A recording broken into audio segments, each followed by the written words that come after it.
سلبي بين القناه والاهلي. وائل رياض انطلق وائل العرضيه يا وائل وممدوح ابراهيم وهوبا هو الجول. محمد ابو تريكه الله عليك تسلم رجليك.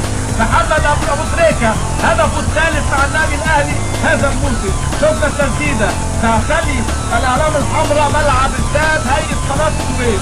محمد ابو تريكه الكره العرضيه من وائل رياض يرد ممدوح ابراهيم ودفاع القناه على طول يا محمد ابو تريكه يسجل يسدد يصوب يهدف للنادي الاهلي في الدقيقه كام بقى؟ الدقيقه 31 من عمر الشوط الثاني. يتقدم محمد ابو تريكه للنادي الاهلي بهدفه الاول.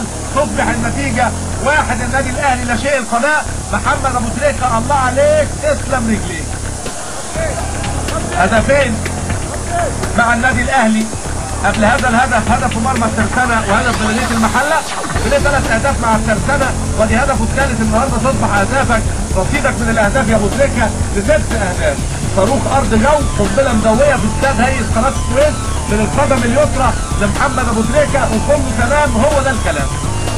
هيخرج محمد الهرده ولا هيخرج عمرو عبد السلام ويلعب مكانه رقم 30 طارق فهيم. رقم 30 طارق فهيم مكان عمرو عبد السلام. واصبحت النتيجه 1 النادي الاهلي بالقدم اليسرى لمحمد ابو تريكه.